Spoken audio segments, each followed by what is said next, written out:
Hey, what's up, everyone? Thank you so much for checking out this video here on Show Style and Spirit. I am Ebony, of course. As you can see, I am recapping the first 3 episodes of season 15 for the Real Housewives of Atlanta. I apologize that I did not already review these episodes previously, especially the first 2. So I wanted to actually give my commentary on these episodes because I've been checking out the season. I am a hardcore, longtime fan of the Real Housewives of Atlanta ever since season 1 in 2008. So I definitely want to blog on it. So let's go ahead and jump right on in. First, I do ask that you please hit the like button on this video. As you know, content creators, we ask you to do that all the time. It causes YouTube to recommend this video to more people. Also, if you have not already done so, please subscribe to Show Style and Spirit. I do a variety of content. I talk about my natural hair journey. I interview some reality TV stars, and I do TV show recaps, of course. And speaking of reality TV star interviews, as you can see, I will be interviewing Mrs. Kiki Jabbar from Love and Marriage Huntsville. She is going to talk with me on Tuesday, May 30th at 9:30 p.m. Eastern Standard Time. So definitely turn on your notifications. I've already scheduled the live, so I would love for you to join me as I talk with Kiki about a couple of different topics. I cannot wait, so I would love for you to join me. All right, so let's go ahead and jump right on in. So for episode 1 of season 15, it actually opens up with Sheree and Martell. Now, if you all remember, I actually, at least a month ago, I did a video. I showed Bravo clips from Instagram, and of course, Bravo didn't like that. But it was actually this scene where Martell's coming over to Sheree's house. She surprises him with a private chef, and he immediately, his mind is in the gutter, thinking that possibly they were going to have a threesome. And she has to say, no, that's like a private chef. And in this scene at Sheree's home, Martell is shading the hell out of Kandi and Todd because Kandi did interviews where she said that Martell was pretty much an opportunist in her opinion, because she knows that he actually used to talk to one of her cousins who was on the reality TV show Beyond the Pole. And allegedly, according to Kandi, he like called like local blogs to say, hey, we're going to be at this restaurant at this time if you want to take a picture of us. So Martell actually tries to say that no, her husband Todd is the opportunist, and they better respect me when they see me at Ross's birthday party because they're so short. Totally disrespectful.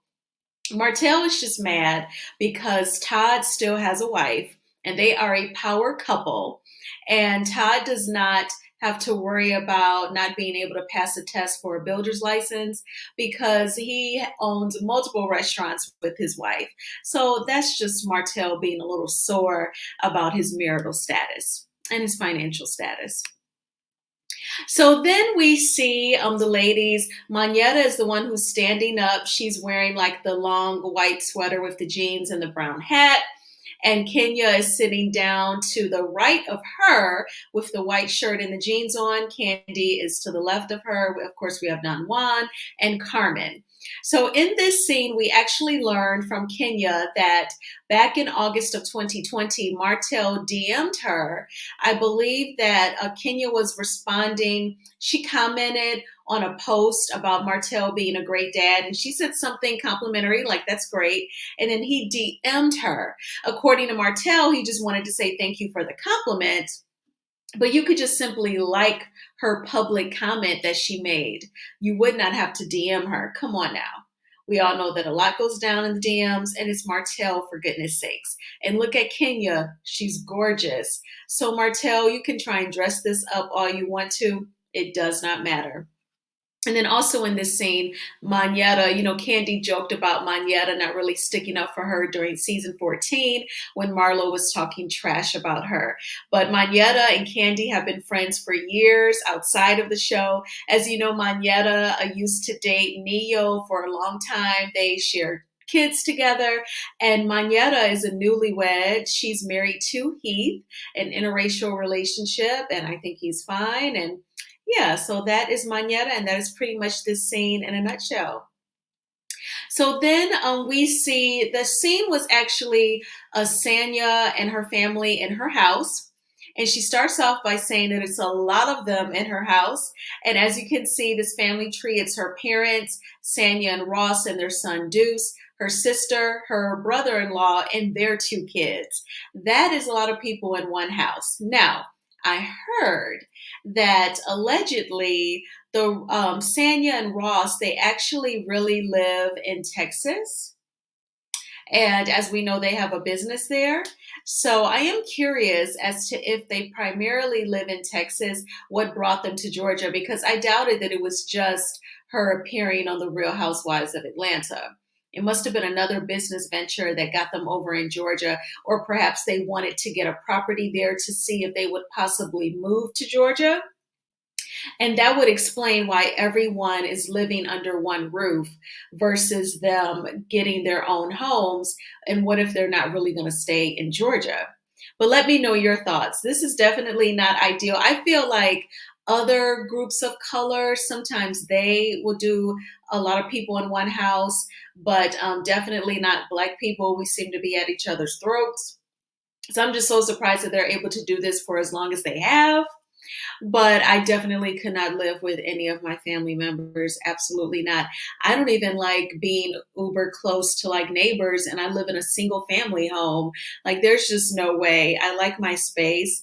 And I mean, growing up with my siblings that was more than enough. So then we see Candy and Todd. So you all know that I love Candy. I am such a huge fan of Escape. I love Escape. I love 90s R&B so much.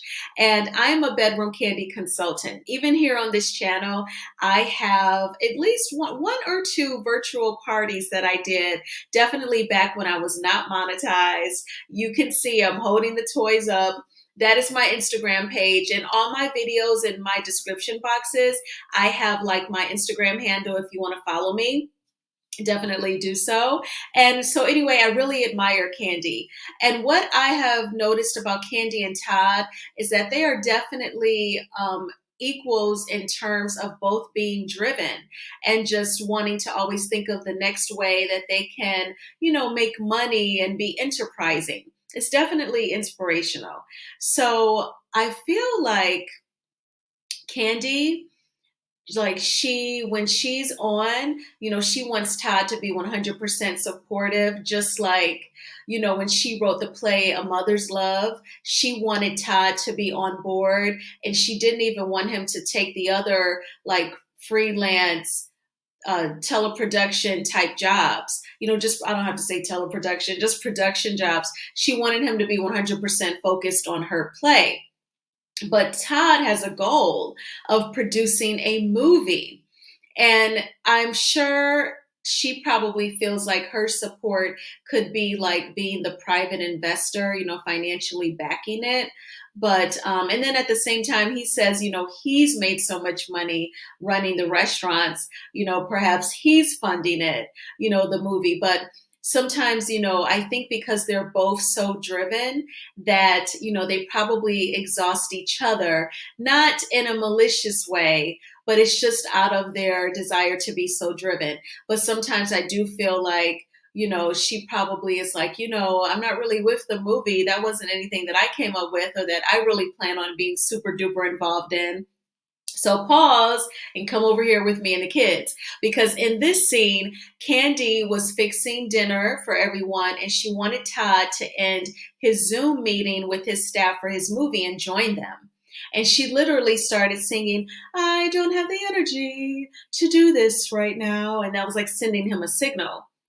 And so I just kind of feel like, because, and I can say this confidently knowing, I ain't being no hater because I love Candy, but I just feel like when it's a project that she came up with and her heart is in it, she wants Todd to give it his undivided attention and support. But I think when it's an idea that he birthed, individually, and it was something that he came up with and she's not super duper involved, she wants him to kind of stop everything and join her, So, but those are just my thoughts. I feel like Todd and Candy They're great at accepting who they are as people.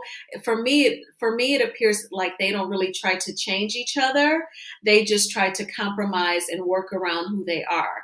And I think that's very smart to have a successful marriage versus always complaining and trying to change the other person. And you're going to bump heads because you're trying to change me. This is who I am.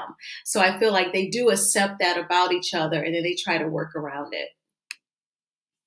So then we get to Ross's party. So I wanted to get a group shot of at least most of the people who had arrived. It was definitely like an all cast filming. And so we're going to see some sparks fly. But yes, definitely everyone was there. It had a Harlem's Night theme. Harlem Night, my sister Kim loves that movie. It's like one of her favorites. It is hilarious. And so with all of the comedic icons, Della Reese, Red Fox, Richard Pryor, to all of them, rest in peace. And of course, Eddie Murphy and Jasmine Guy. So anyway, Martell shows up with Sheree.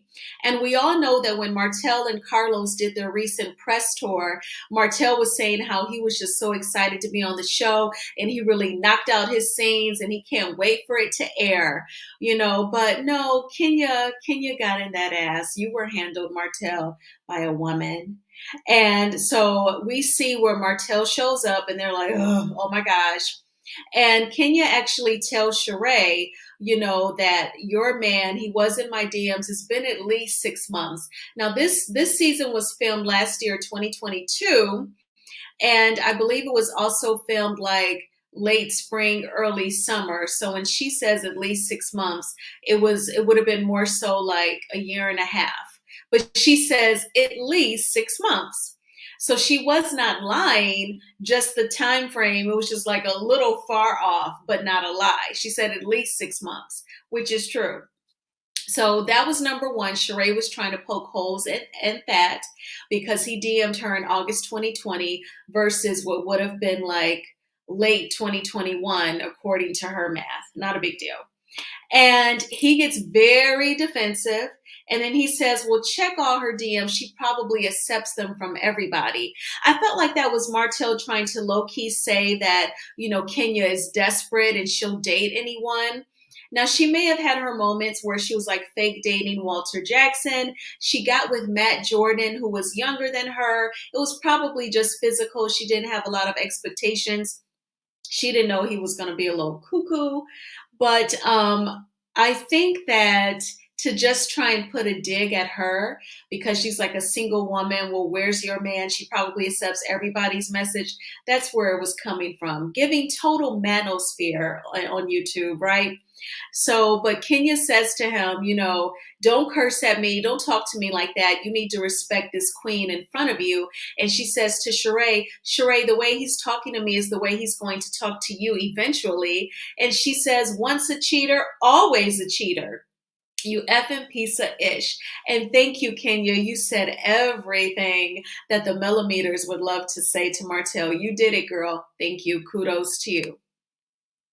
So then we see Miss Courtney, and actually that telling off that Kenya did is like the beginning of episode 2. I just had to say it. I had to get it out there, but this is the end of episode 1. And we have Courtney here. So I think that Google Slides actually deleted some of my slides because I would have told you all about Courtney. Courtney is this girl that we get introduced to. She actually films with Sheree and Sanya over at Sheree's house. So I apologize, I don't have that slide. They're at Sheree's house, and Courtney is saying how Candy was going around and asking people if they knew Courtney because she does not know her. Now, if you have been watching Candy speak on it, for episode 1, Candy said that when people try to come on the Real Housewives of Atlanta, they always say that they know her. And they know some of the OGs like her in Kenya. And then, the producers ask them, do you know this person? They have to say, well, sort of, kind of, or no. And she said that, allegedly Courtney threw her name out there and Candy was not familiar with her. And so she was just trying to get a feel like, who is this Courtney girl? Perhaps to jog her memory. But it got back to Courtney, and Courtney made it a thing for a scene. Now, what Candy does not know at this point is that Sanya, Sheree, and Courtney have filmed a scene at Sheree's house where they discussed it. So when Candy arrives to Ross's birthday party, Courtney is already turned up because she's teed it up to have a scene with Candy, and she knows that she talked about Candy to Sanya. So she feels like she has to perform and create a moment.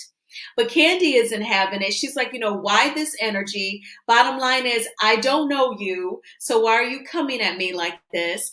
And Courtney just comes off very thirsty, very desperate, just being extra. She said also in that scene with Sheree and Sanya that she is like a marketing consultant, I think, and she has a jewelry brand. Why don't you just like focus on that? We're also going to learn a little bit more about her in episode 3, and then we'll talk more about that as well. So this is the scene where like Sheree calls Martell over to talk about the DM that Kenya brings up. Now, I also want to say that Martell conveniently deleted the messages that he sent to Kenya before she accepted his DM. Like when you're not connected with someone on Instagram and some messages, it's like, do you accept? Or it's like in this other category if you don't accept them. So she hadn't accepted Martell's messages, so she really wasn't checking for him. And then he went back and he deleted them probably once Carlos introduced him and Sheree, allegedly, and in my opinion. So, he didn't want to look like he was trying to push up on her. And I really think that because also some men, some F boys, it's almost like you cannot be nice to them. You cannot encourage them at all because they will take that the wrong way as you being physically attracted to them and interested in them and that you will F them. So that's why Kenya did not accept his messages and she did not respond because she did not want it to lead to anything else. So we feel you, Kenya. We totally get it. And yeah, they did go out of order. Okay, so we see, oh no, this is episode 2. Now we're at episode 2. We did not see Drew in episode 1 because she actually had a family emergency back in Chicago. And so Ralph took his behind to Ross's birthday party instead of joining her in Chicago. Kenya even said in her confessional when she asked, "Where's your wife?" at Ross's birthday party, and he said, "Oh, she had a family emergency, a family crisis." And then Kenya's like, "You're married to her. You should have been with her." And what we learn in this scene is that Drew was in Chicago visiting her dad who is sick. And so, she was trying to be strong, and Ross just pretty much asked her, how was her trip? I'm sorry, but these two don't really give husband and wife. They give roommates. They give roommates who are working together to help Drew with her kids. That's how it comes off. Let me know what you all think. There's definitely, I don't sense any like sexual chemistry or anything. Doesn't seem like they get busy or nothing. I sense that between Candy and Todd. I sense that between Sanya and Ross. But between these two, no. So also in this scene, Drew talks about how she really wants to get back into singing. She would love to launch a singing career, and, her and Ralph are trying to work together on the music. I feel like Ralph does just enough to pacify her, to satisfy her. And I think that Drew is okay with just the minimum. I think that she doesn't really assert herself and speak up for what her needs are because she's trying to hang on. You know what I'm saying? So we're going to talk more about that. No worries. So then we see in episode 2 where Sanya and Candy have a sit down, and Sanya's trying to be the bone collector. And what I don't understand is that she's cool with Sheree. Sheree, you need to get better at training. If you're going to train someone to be the bone collector, Sanya is a ways off from being like you, my dear. I miss you being the bone collector, Sheree, especially season 9 of the Real Housewives of Atlanta, when you actually told Candy at the glamping trip, which was the camping trip, that someone called you a lesbian. You actually told Marlo, and Marlo mentioned it at the table. And everyone was like, who said that? Including Portia, who said it? Who said that? So, Sheree, you are a master at collecting bones and carrying them and dropping them off and express mail, delivering them. Sanya, on the other hand, it almost seems forced, like it's scripted. With you, Sheree, it ain't scripted, baby. It's reality TV. But with Sanya, it's scripted.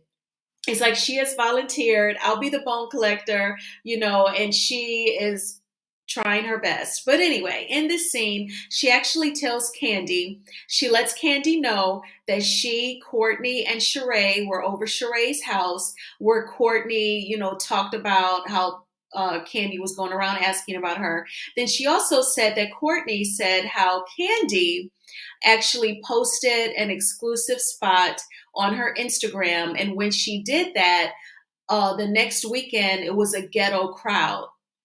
So Courtney, and this is going to come up in episode 3, but it's reeking of hateration. You're hating on Candy.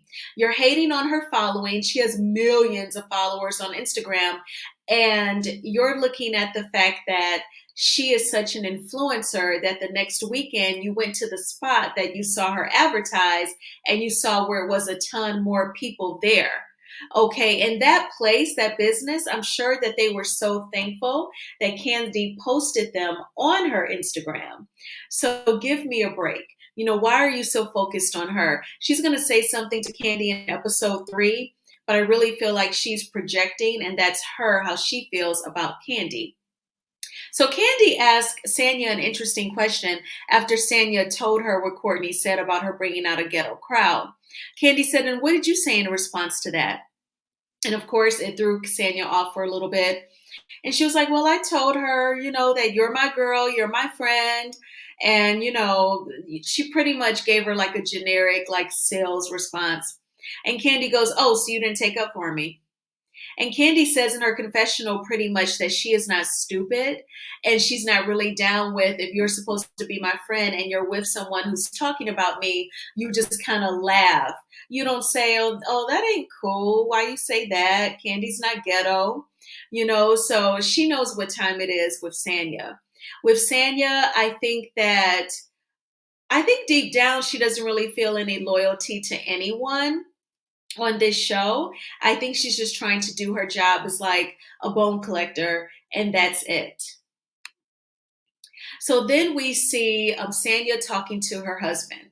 So I wanted to get a screenshot of this because he is in Texas right now and he is running their business. It sounds like he's like a coach, I believe. It sounded very athletic.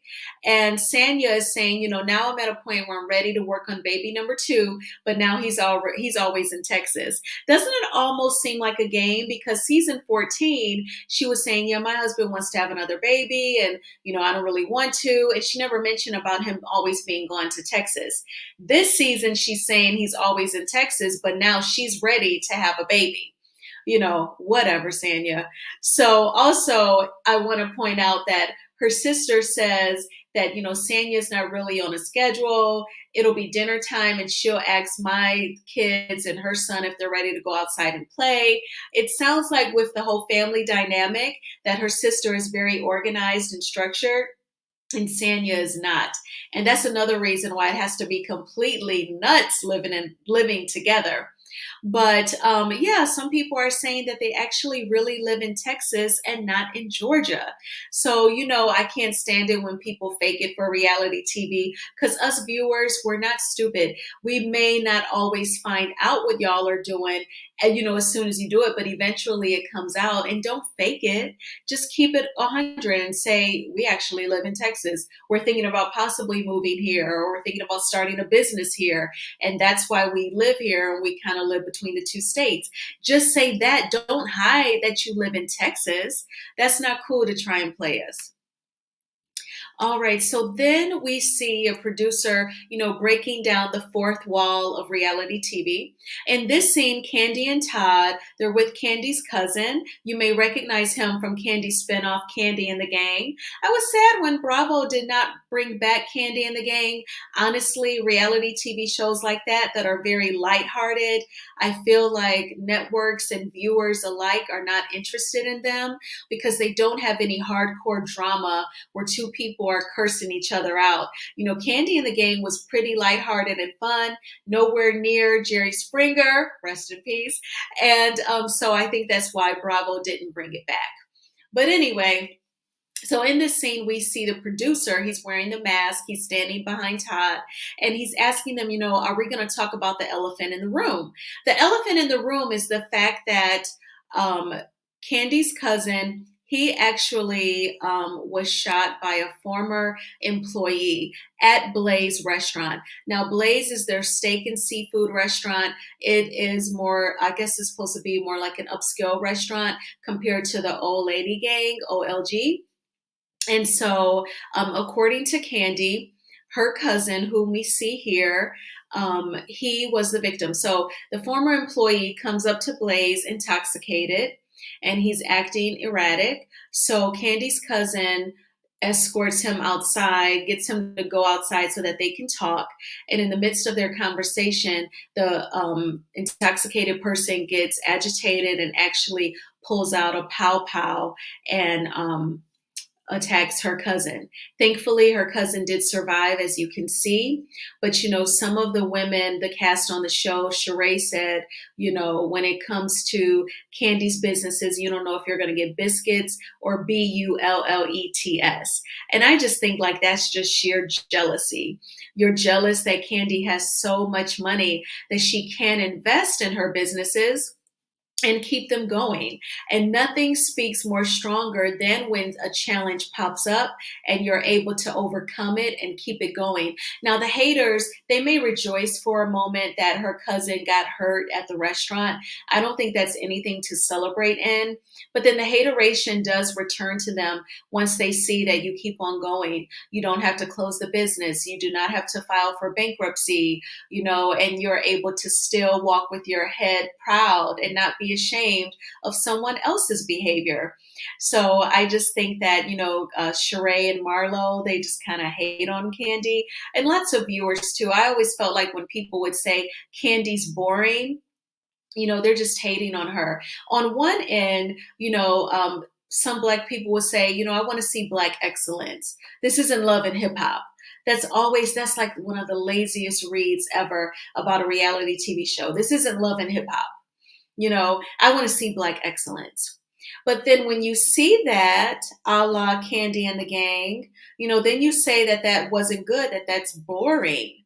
So which one is it? Just admit that you like to see, both a little professionalism and a little ratchetness. It's okay. I can say I'm professional. I'm professional and articulate all day on my job. And I'm college educated. I'm a homeowner, blah, blah, blah, blah, blah, whatever. But I do want to see the entertaining reality TV shows after I get off of work. Yes, I do. And I went for a walk outside for 45 minutes and I put together my content. I deserve some entertainment after I work hard. I absolutely do. So I don't feel like Candy is boring. I just kind of went on a tangent there. I feel like she's enterprising and motivational. Absolutely. And I feel like in terms of Atlanta, she is like Atlanta celebrity. So she's not boring to me. She is symbolic. So then we see Kenya. She is hanging out with her friend Akila. Their two daughters are best friends. Akila is married to a football player, and they're just talking about, how Kenya is just thriving and persevering through her divorce. She talked about her scene with Martell and Sheree. It was a very lighthearted scene, and that is Kenya's friend. So then we see Sheree and Sonia meeting. Of course, Sonia has to carry some bones back to Sheree about her sit down with Candy. And, Sheree was pretty much saying, just rehashing the scene with Kenya and Martell at Ross's birthday party about how, she felt like both were responsible. Perhaps Martell wasn't all the way right, but neither was Kenya. And she was saying that Martell said, I don't care if I tried to F her 2 years ago, blah, blah, blah. Now, see, why would you say that to your so-called girlfriend? Why would you even say that even if you tried to F her? Like, what was the point of that? It almost seemed like a Freudian slip. So, whatever.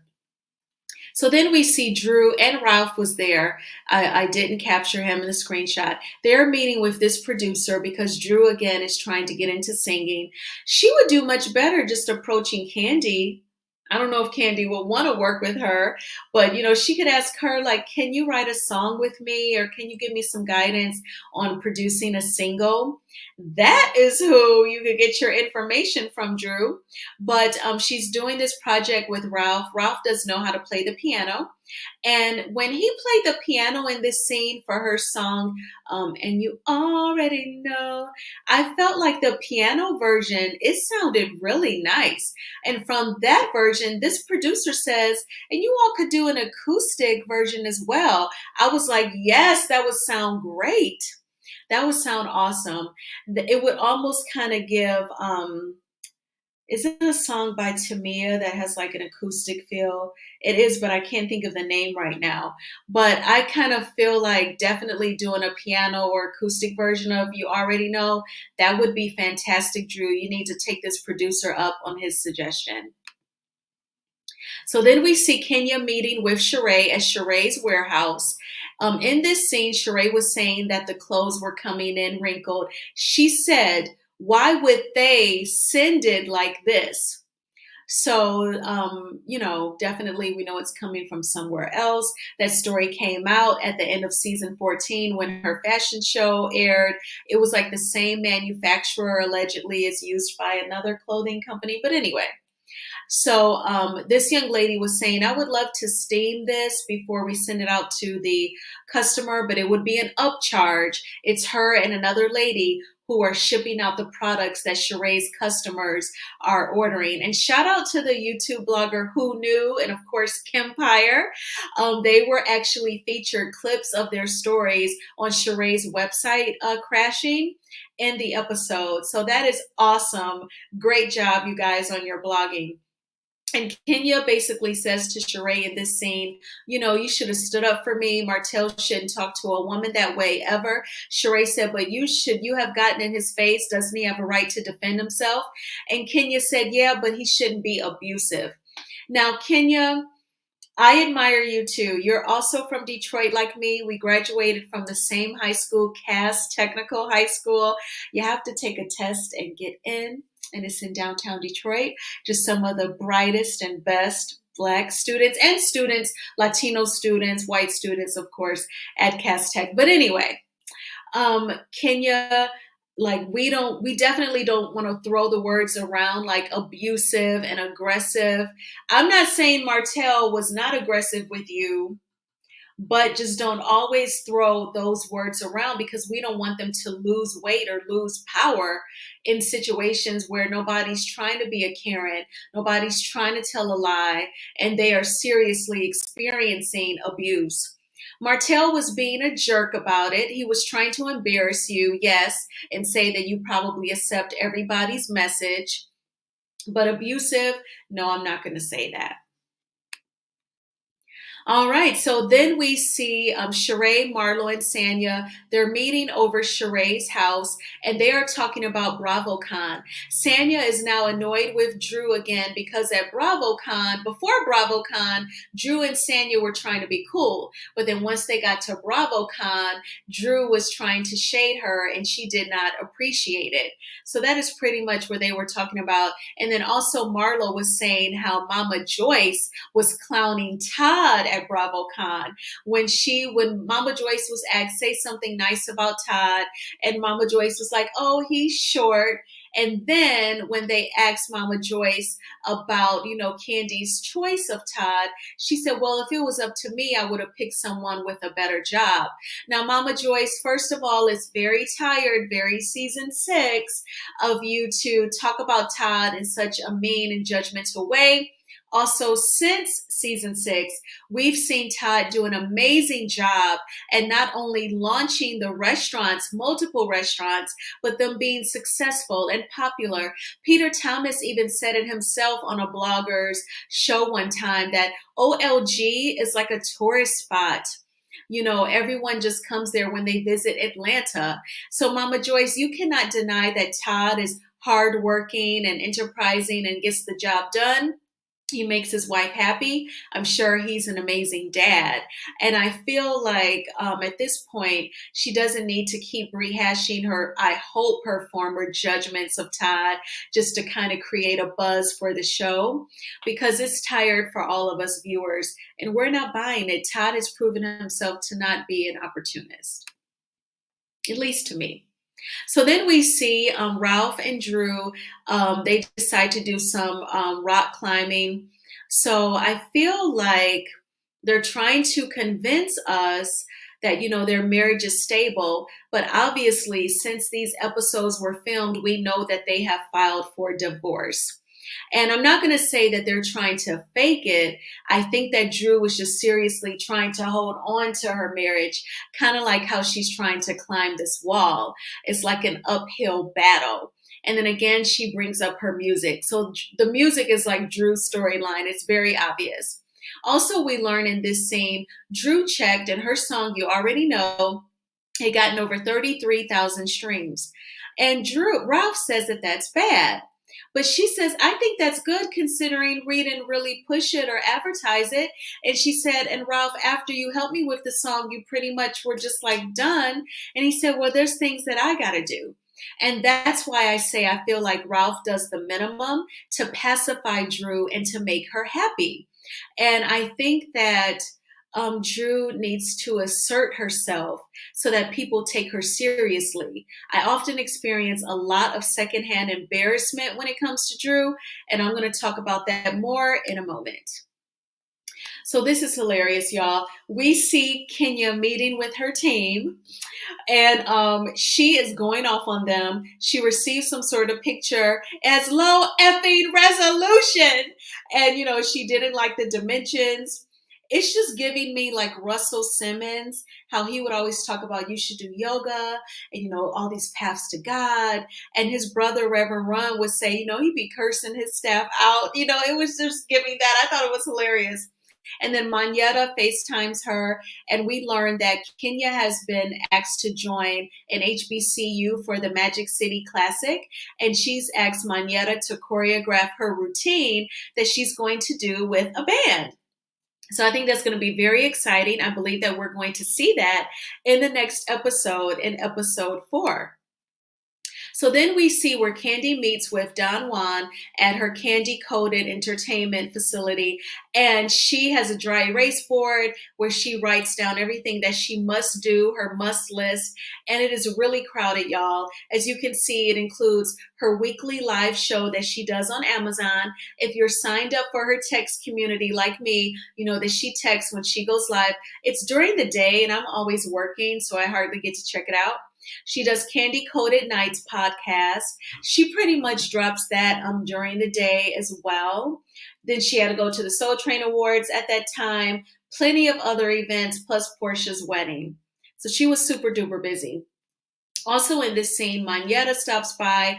Candy recaps her and Don Juan on BravoCon, where she was mad about Mama Joyce taking digs at Todd, and she was saying that she hadn't spoken to her since BravoCon. Now, I want to say that Candy has come a long way because back like during season 6, she would have been in tears telling them about the mean things that Mama Joyce would say about Todd.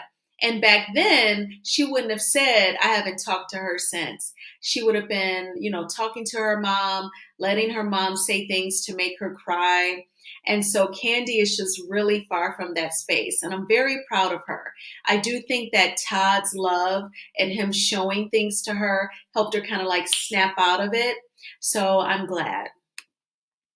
And, I just wanted to get the little snapshot of her being at BravoCon and Mama Joyce talking ish about Todd. It's just really tired. So then we see where Drew talks with Candace from the Real Housewives of Potomac. Candace is a great singer, and she was actually inviting Drew to do sort of like a piece of a song during her tour when she arrives in Atlanta. And Drew does agree. So this is very important because it's going to be a part of the secondhand embarrassment that I experienced for Drew in episode 3. So now we're definitely in episode 3. We see where Drew and Ralph, they do a double date with Courtney, and that is Bryce from Groove Theory. Tell me if you want me to. You remember that song with Bryce and Amel Larue? Oh my gosh, Amel Larue solo music, amazing. Okay, so what? For real, I had to think of the Mel LaRue song. So now I'm going to listen to a Mel LaRue after I'm done with this video. But anyway, y'all, I don't want to do that to y'all. I can't sing. So that's why I was just like humming to myself because I could hear the song in my head. But anyway, so Bryce, he's also a songwriter. He wrote like songs for Tony Braxton, You're Making Me High.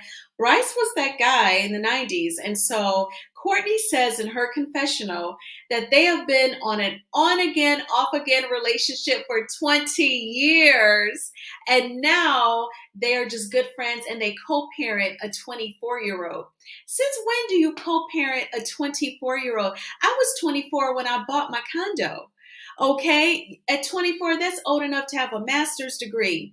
Some people are like, when my mom was 24, she was married with, I'm sure, like I'd say about 3 kids by then. So, I mean, who's getting co-parented at the age of 24? But anyway, I kind of feel like, they were probably like friends with benefits over those 20 years. She probably thought that they were in a relationship. And then it took Courtney 20 years to accept that Bryce was not going to commit to her. And then she had the strength to walk away. But why is she showing up? Why is it giving double date? I'm guessing, I'm hoping she just brought him on to be filmed. I hope she still ain't giving him the cookie after 20 years. That's just ridiculous. And to say you co-parenting the 24-year-old, come on. So then I wanted to do this screenshot of Marlo in the vehicle with her boys because her nephew in the back seat was saying how he wanted like $1,000 pair of shoes. And Marlo was saying now straight A's will get you $1,000 pair of shoes. What are y'all thoughts on this? So I got good grades in school. Of course, my parents were not on reality TV. They did not make 6 figures a year to be able to afford $1,000 pair of shoes for themselves, let alone 6 kids. And also my cousin Lori, who's like a sister, so 7 of us.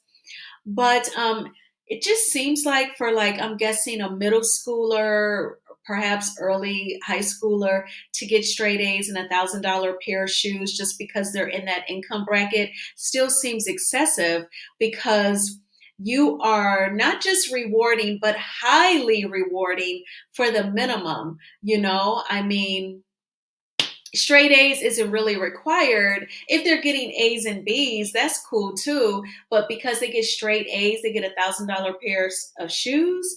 It just seems like perhaps you're already teaching them to be materialistic. So even if they are blessed to get a high paying job, they're going to always want the $1,000 pair of shoes. Then how are they going to learn to save money? X, Y, and Z.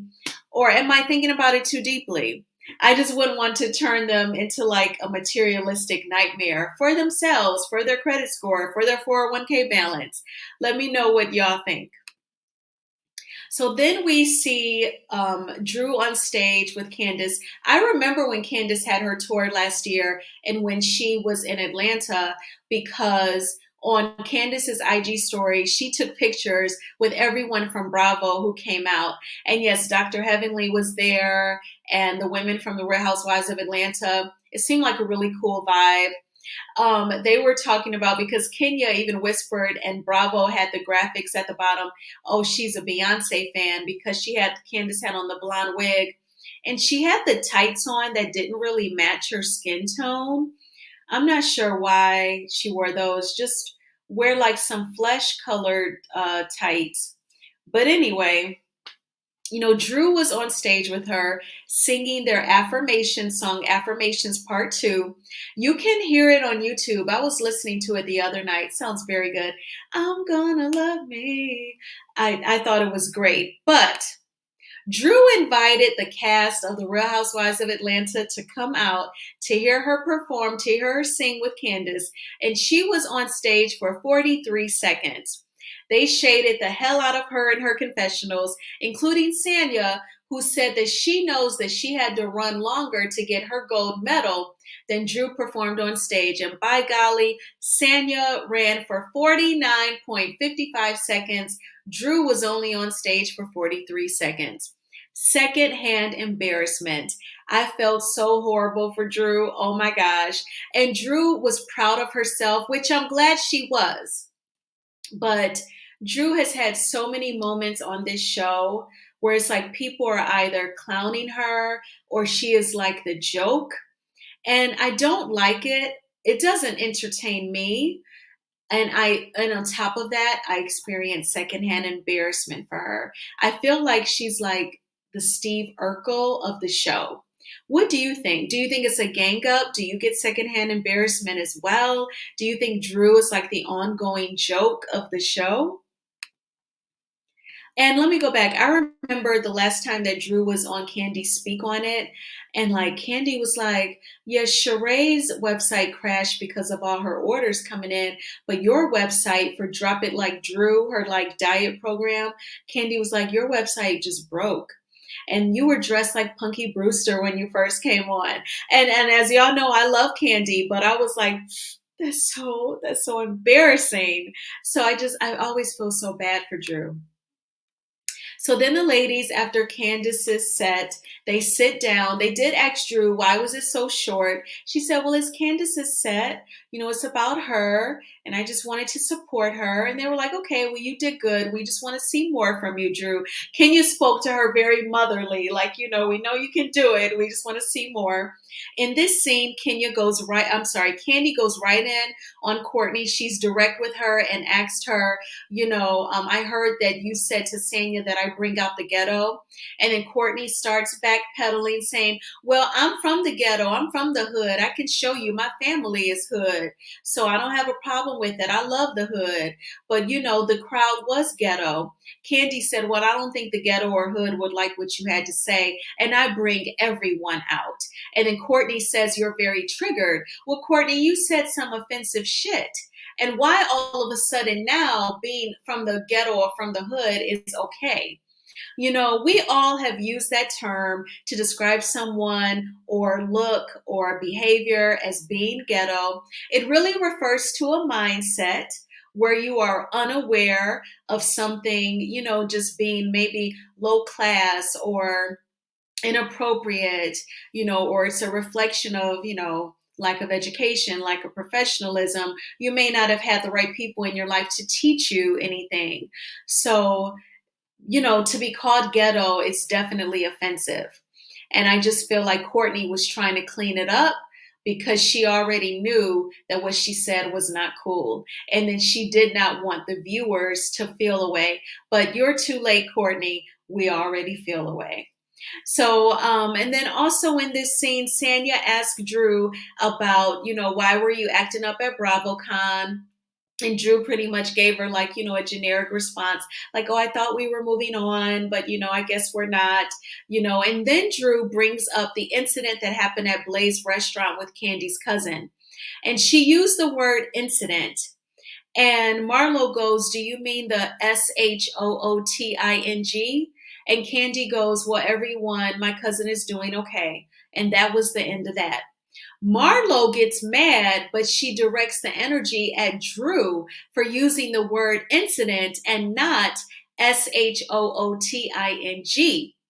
And I think that is all bull. And so Marlo is going off on Drew in this scene. She's yelling at her. She calls her the B word right before she storms out. And she's like, and my nephew, DIED, she had a nephew who lost his life violently, unfortunately. And I give my condolences to Marlo and her family.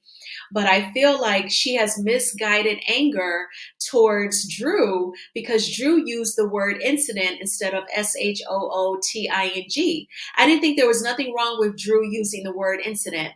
And if Candy doesn't want to talk about it, she said that her cousin was doing fine, then Marlo, you should have checked Candy about not talking about something that is not flattering. Why are you taking it out on Drew? It seems like Drew is your punching bag. And that's just really weak. that you're going to take it out on her and not check Kandi, whom you're really hating on. Okay. So that is pretty much the first 3 episodes. It's entertaining. Oh, I do have another screenshot that I captured. So Marlo is also mad because she texts Kandi. This is important too.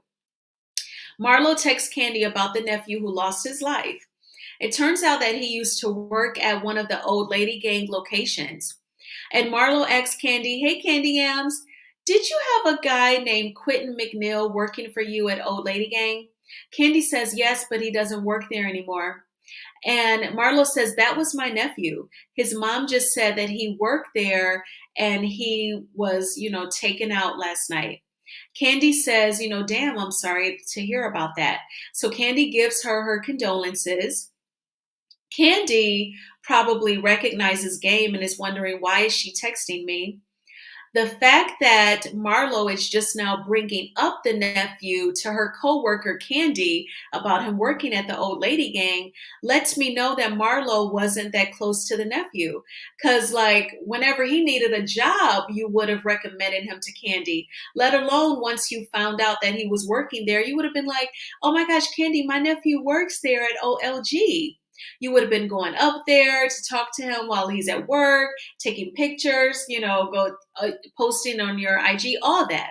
But your sister, your relative had to tell you that he worked there and that he lost his life. And then Kandi gave you her condolences. I'm guessing Kandi realized that you were probably trying to make a moment, or you wanted her to pay for the funeral.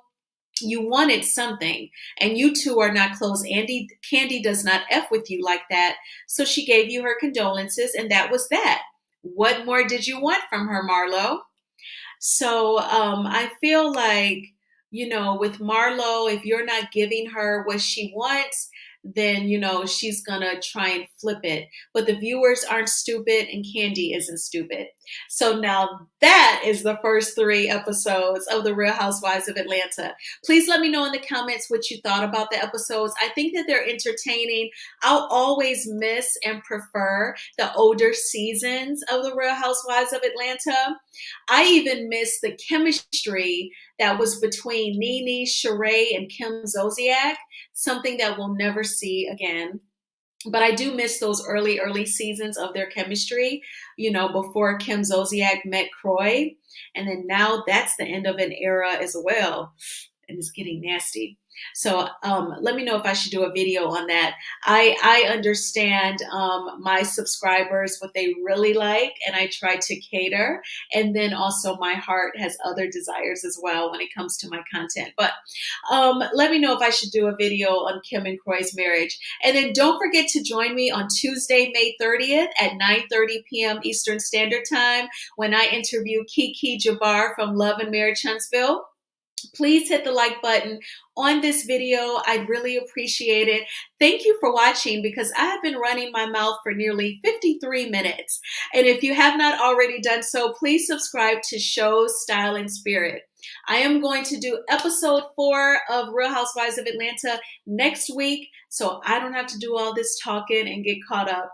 Thanks again for watching, and you have a great night and the rest of your week. But I'll see you, of course, before this weekend with Bell Collective. I'll see you before then, though. Bye.